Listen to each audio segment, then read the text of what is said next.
this big block of Islamic Congress, Organized Islamic Congress, do you think this strong platform is likely to proceed or proceeding in taking on the radical ideology and denying them the space that they unfortunately have come to?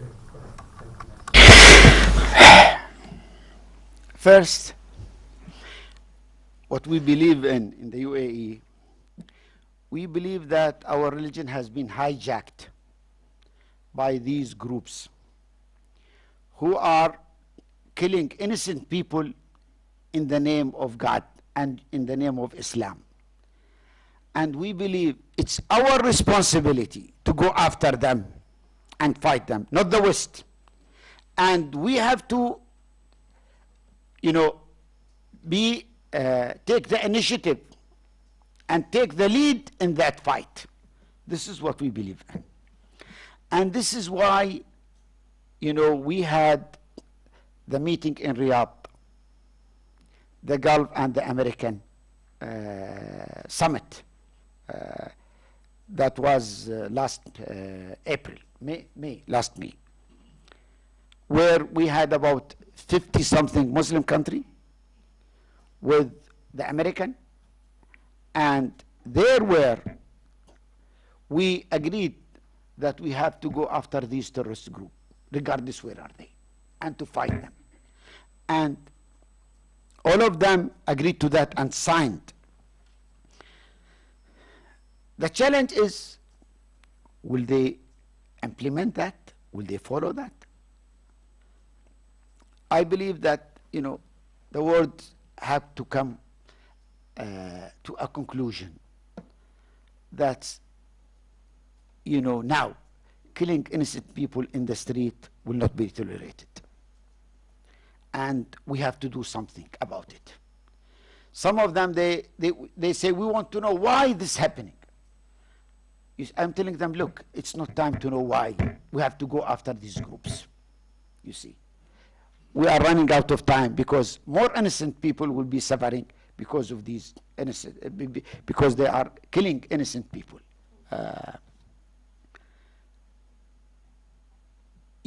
The problem that many countries, especially the superpower, they use, they play politics with this issue.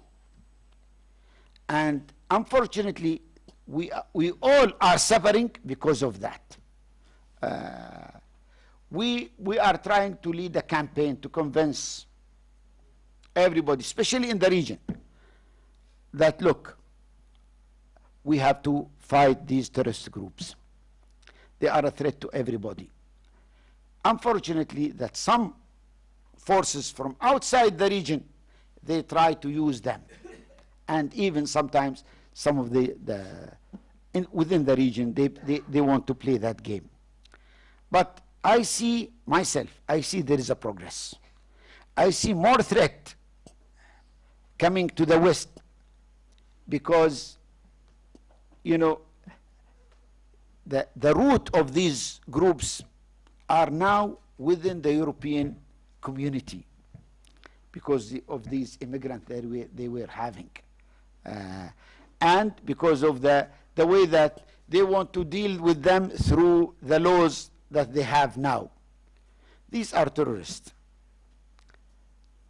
When you think about them, don't think about human rights because they don't believe in life and human rights, actually. When a person come and kill innocent people in the street, this is not human. You need a special law to deal with these groups. In the region, still it will take time,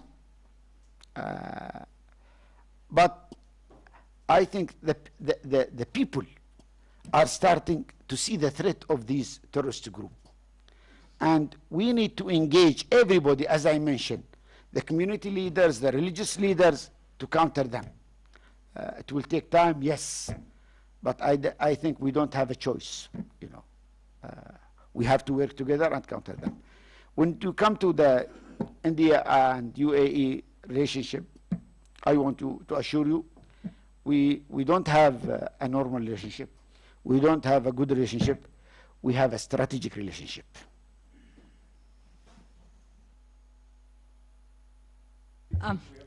I just have a basic question. We all agree on, what terrorist groups are about in the region, but there is a sense that the growing instability in West Asia, the Middle East, is actually going to lead to more trouble in the future. Just in the last few, I think in the last couple of years, we've seen the UAE, Saudi Arabia, and some of the other countries unite to attack Yemen. The blockade of Qatar, and then just yesterday we saw the Lebanese Prime Minister destabilized right from Riyadh's soil. The question really, are all these changes in the Middle East not going to, in fact, contribute to greater extremism and greater turmoil there?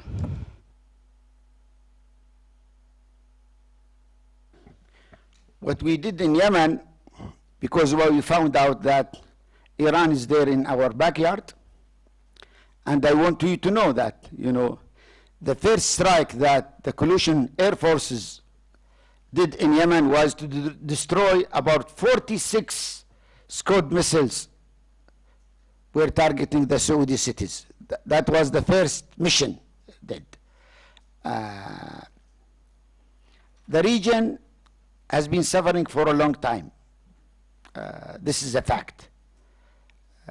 What's happening related to Saad al-Hariri, we have to understand the role of Iran in the region. And Saad al-Hariri is a prime minister, but actually he couldn't act because Hezbollah was controlling the whole nation. And they didn't allow him as a prime minister, to work as prime minister. So what he did, he said, look, this is either I am, I'm not an effective prime minister. They are controlling everything.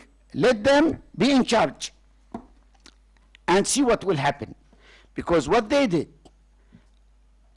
from after the civil war, they eliminated the Christian.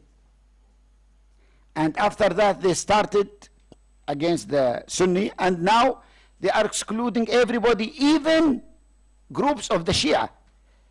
Hezbollah is not protecting Shia. Hezbollah doesn't represent Shia.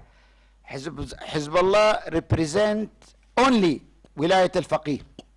I am the Secretary General of the Muslim Elders. We have many Muslim elders in that council. One of them is a well-known Lebanese Shia cleric. He is well-known. He has hundreds of thousands of followers. He's Lebanese, but he can't go to his village in southern Lebanon because of Hezbollah. So he's staying in West Beirut. So that leads that Iran is playing a role in the region. It's part of their constitution since '79 to export the revolution, and this is what they were following, not only in the region, but in different parts of the world through their what they call Islamic centers and mosques they are supporting, and this is why we are suffering.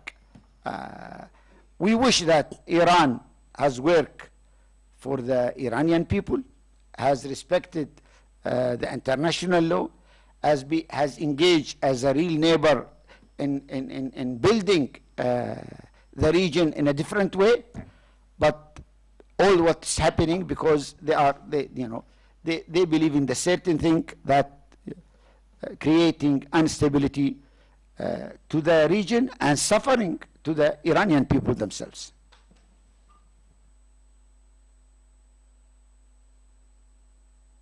Thank you, sir.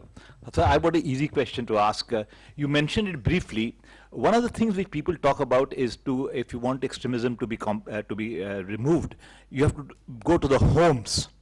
And there, the education of the girl child becomes very important. And you seem to have taken some steps. What are the steps you have taken, and how can we extend this to all other countries also, including India? Education of the girl child. That question, Maqsood will answer after I leave. No, because this is one of the things that we work together in, and he knows it very well, better than me.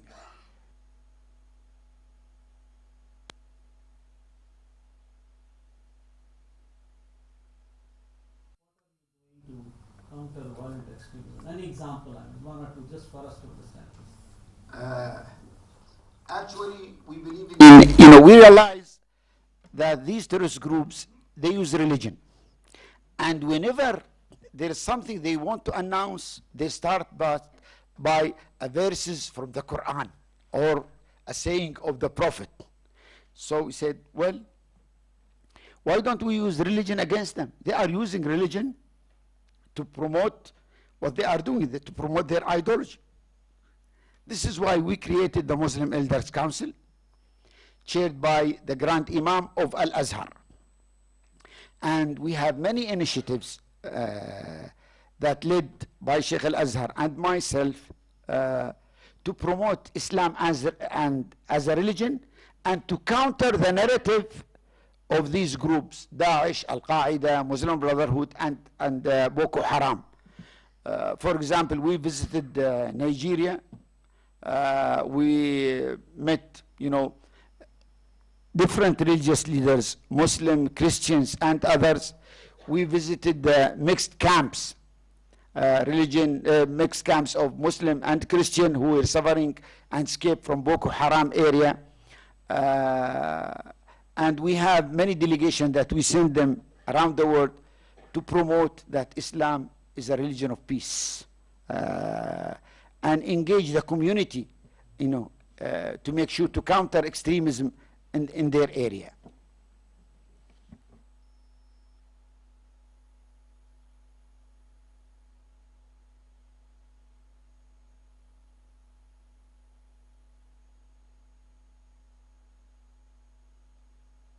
Okay. Is there any chance whatsoever of negotiations taking place at any stage between the warring communities? Between who? Between the warring communities. People on both sides. Which side? Now the two sides are totally polarized, right? I mean the ones who are caliphate group, whatever the group that is, groups, and the other which is countering this false Islam. Okay. Is there any chance in the near or distant future, as you can see, of any kind of negotiations taking place at any stage? Like the Irish thing went on for years. There were loggerheads fighting each other. Finally, there was a negotiation at some stage. Is there any chance you think that can work out? It's different when you talk about Irish. It's one nation. You see, they live together. They know each other. They have the same interest in that area. When you talk about extremism, it has no border. These ideas actually travel the world. And when you come, for example, for the Muslim Brotherhood, they don't believe in a nation. So they recruit followers from different parts of the world, regardless of their nationality. So when you come to talk to them, to whom you will talk? To the Murshid, who is now, he's in Egypt, he's an Egyptian, now he's in jail. They're always in a denial situation. They don't, when you talk to them, they deny that they are part of an organization. They deny that they gave bay'ah to the Murshid, but actually they did. You see people, they are in front of you with a face, and behind they are doing something else. That's the real challenge. So it's a fight to the finish. It's a fight to the finish, and you have to be proactive, not just waiting until they act and you do something. You have to go to the root through your educational system. You make sure that the new generation, they believe in tolerance, respect of others, appreciation for others, engage with others in their daily life. They see them part of the humanity, and they are immune against any extremist idea. In addition to what you have said, the key to peace and understanding in the Middle East is some kind of an understanding between Iran and Saudi Arabia. Is that feasible or practicable immediately? Now, it's not feasible. Because, you know, Iran, they can't change easily. It's part of their constitution. You go to the constitution that Khomeini made, and you see in that constitution that we have to export our revolution to all Muslim countries. And this is the mandate of the Revolution Guard. This is what they are doing. Actually, in Iraq, the Revolution Guard is there. In Syria, you know the missiles that targeted Riyadh before 2 days. This is an Iranian missiles, and it was done by the Iranian expert advisor. Houthi don't know. They don't know how to manage these missiles. So it's clear that, you know, the Iranian will not be able to change their behavior unless the regime is changed. The last question. I just wanted to know if your organization can do or is doing something on two issues which have been raised by our Prime Minister in the international arena. Number, are you thinking of snapping the funding of these extremist groups? And number, this is what he has been telling in all conferences. And number two, there is no covenant of United Nations on terrorism. Are you also working towards that? Are any steps being taken by your organization? Okay. The second question he will answer.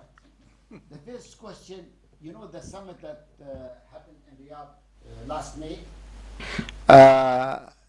They agreed to create a center to monitor the flow of money, to make sure that no money will go to these terrorist groups. And the center is active now. They are, you know, engaged in this. And, you know, the problem is this. Now you are sure that the government are not financing. But you have to go after the individual. Because many individuals, they believe in these groups, and they have a lot of money.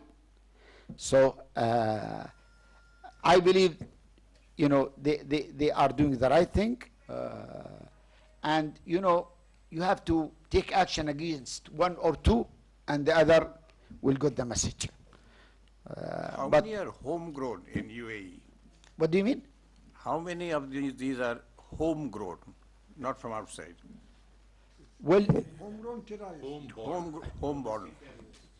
well, Natives of UAE. natives of UAE, we have maybe, you know, about less than 100 Okay. who were members of the Muslim Brotherhood or who were recruited by Daesh through the social media.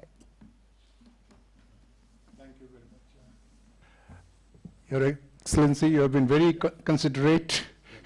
And he had actually said 6:15, then extended to 6:30, and we have extracted every minute of it. So we'll continue with the session with.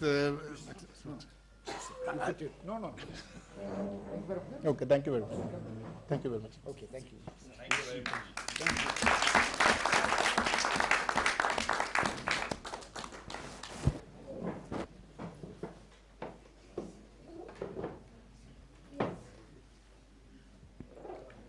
Well, we carry on with the session, and now we can ask really the nitty-gritties and the best practices and everything, because he is the executive director, and all programs that the foundation executes, he executes. This is over to you, and you have enough time to expand your theme, and then we can take some questions from there. See, my question has been transferred to you by, so I just again reiterate it. The question is, are you doing something for a kind of a covenant being passed by the United Nations against terrorism? They have not been able to pass such a covenant. Anything being done by you? Sir, my request will be that we should first allow him to make his submission and presentation, and then we put this question back to him. First of all, allow me to say how happy I am to be here today in Delhi. And frankly speaking, it's a great honor to be amongst wonderful intellectuals. And I will address all the questions that were presented and many more as well. But before I go into my formal part of my presentation, I want to take you a little bit back in history, maybe 45 years ago. There was this young German man. He was blonde, green eyes. He came all the way from Berlin to a small, tiny island that is going to be the future capital of tolerance, that is Abu Dhabi. And he comes all the way to this nice little island, and then he sees this nice, beautiful brown Bedouin, and he falls immediately with love from first sight. He tries to talk to her, he tries to speak to her, but then everyone tells him, you know, this is not allowed in our culture. If you want to be close to her, you have to go and ask for her hand from her father. So he goes, he speaks to the old man, and then he says to him, well, I'm sorry, but if you want to marry my daughter, you first have to convert to Islam. Then you have to bring some amount of money to show how much you love my daughter, and you have to prepare a certain nice house for her. So the young German man, he actually leaves, and he comes back after a few weeks. He actually converted to Islam. He brought that amount of money, and he prepared the house. So the old man could not stop but actually feeling so happy and gave his blessing to that marriage. Now the result of this marriage is 3 ugly children. I am number 2. And this explains my name, why I have Maqsood as the first name and Cruz as the last name. Now, people who know about my story, I always ask them, how do you actually classify me? Am I white or black? And most people say I'm actually chocolate. How do you classify me? Am I European or Arab? Or am I Christian, Muslim, Chrislam, none of the above, all of the above? You see, Socrates long time ago said in his small tiny island, I'm not an Athenian nor a Greek, I'm a citizen of the world. And as I grew up, I realized there are 2 types of identities. There is identity by birth, but then there is identity by choice. And I always become a person who believes that the future is what you actually want it to be. That we don't deal with the future as something totally alien, disconnected from us, but basically an ongoing interaction between all of us, between what we want to do. So you don't need to see the horoscope, what's going to happen in the future. You want to know what's going to happen tomorrow? Plan it. Therefore, that sense of deliberation, that sense of action is very important in the direction that we're taking. And I argue that this is exactly what is needed today when we talk about extremism, violent extremism, and terrorism. We need deliberation, we need action, we need to make a decision what kind of future or direction we need to take. This maybe will be a good transition to speak about 2 important points. One, I want to give you an overview of the organization that I'm honored to serve, Hedayah, the International Center of Excellence for Countering Violent Extremism. And then the second point is some key programs that we actually work on that maybe will answer some of the questions, but also shed some light on the direction that we like to take. Hedayah in itself is also very interesting how actually Hedayah was developed and how Hedayah actually become a reality. There was a meeting that took place back in September 2011 in New York, where both the US and Turkey co-chaired a new group, a multilateral gathering of 29 countries plus the EU called the Global Counterterrorism Forum, GCTF. It's a non-binding, informal gathering of these countries where they're focused on how to develop good practices to counter terrorism. There were many discussions, many debates during that inauguration meeting, but 2 conclusions of relevance to our meeting today.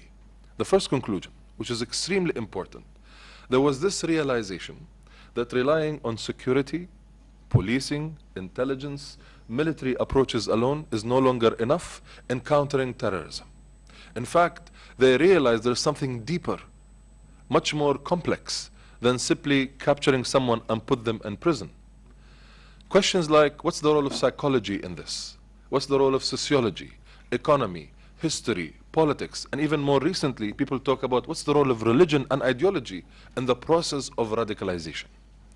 Therefore, they thought, we need to create an international think and do tank who basically will be able to provide insights, develop good practices on how best we can counter violent extremism through the deep understanding of the true nature of the threat, which is multidimensional by default. This is where the idea of the International Center of Excellence for Countering Violent Extremism emerged, later known as Hedayah. During this meeting, His Highness Sheikh Abdullah bin Zayed, in his capacity as the Minister of Foreign Affairs and International Cooperation of the United Arab Emirates, proposed to host the center in Abu Dhabi. And of course, everyone got excited. They all want to be in the UAE, so they said, okay, we'll do the center over there. So later on the 14th of December 2012, during the third ministerial meeting of the GCTF, His Highness Sheikh Abdullah officially announced the launch of Hedayah, and Hedayah was operating ever since. Within our system as Hedayah, we have also a very unique structure. We have what we call the International Steering Board. It's a board consisting of 12 countries who provide their approval, their governance, their budget to Hedayah.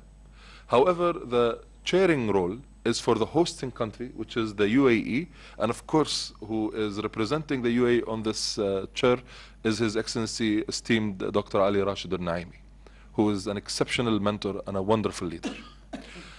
Having said that though, this makes us realize that while Hedayah is based in the UAE, it's not an Emirati center. And while Hedayah is an inspired initiative by the GCTF, 29 countries plus the EU, we are not confined or limited by these countries. Our mandate is planet Earth. Wherever there is extremism, we have a role to provide and advise and have good practices. We work, for example, with the Colombian colleagues to deal with their own challenge with a group called FARC, fighting them for half a century. Now they had a peace process. They signed an agreement. Now the question is, post-peace process, what should we do, similar to the Irish context? All the way to Abu Sayyaf in the southern island in Philippines, Mindanao, and their type of work, all these groups are part of our mandate.